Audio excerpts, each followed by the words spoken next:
Je ne sais plus vraiment quand tout a commencé, mais cela remonte à des mois.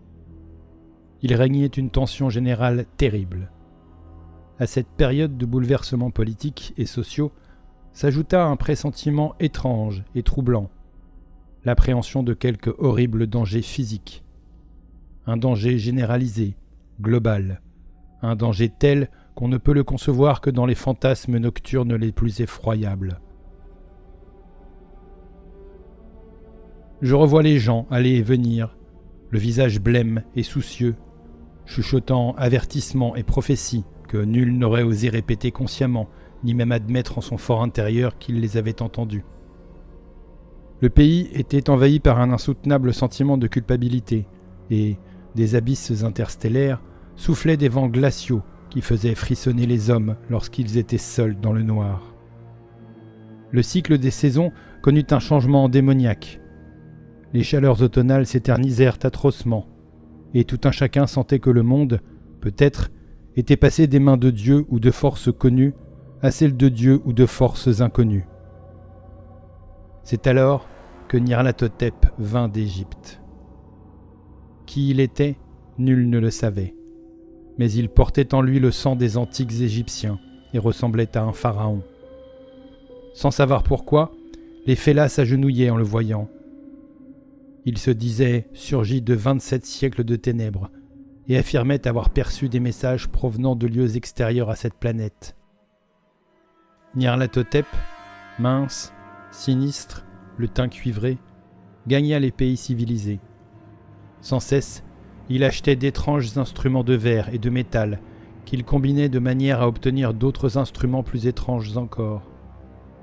Il parlait beaucoup de science, surtout d'électricité et de psychologie, et faisait des démonstrations de pouvoir qui laissaient ses spectateurs pantois, mais lui apportèrent une renommée exceptionnelle.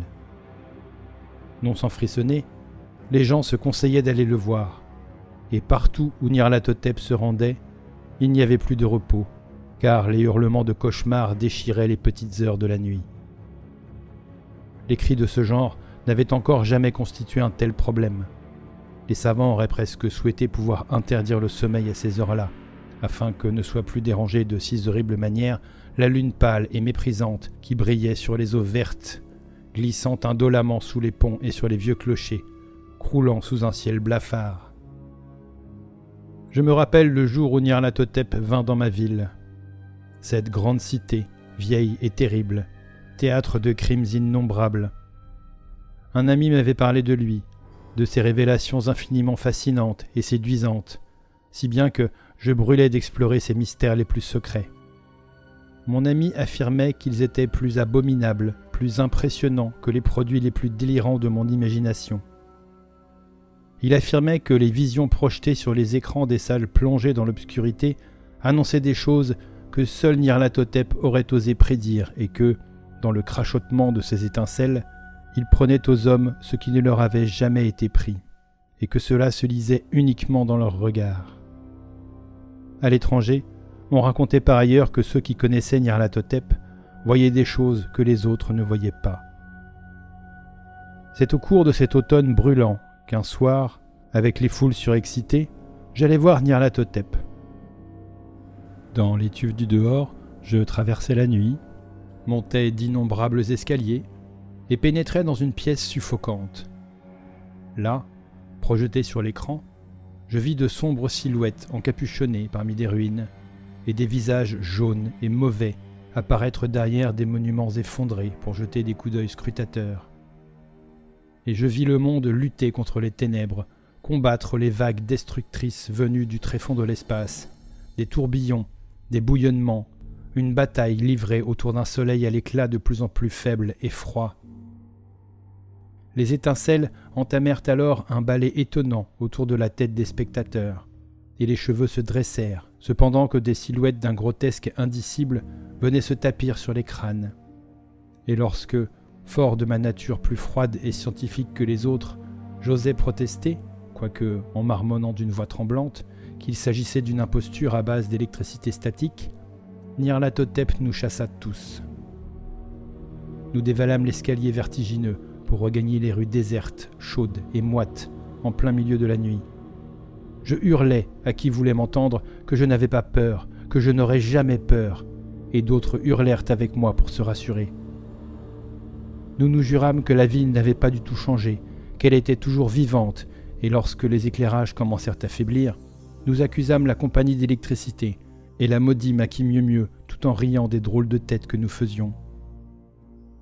Nous devions, je pense, sentir quelque émanation de la lune verdâtre, car, dès que nous commençâmes à nous reposer sur sa seule lumière, nous dérivâmes involontairement en curieuse formation.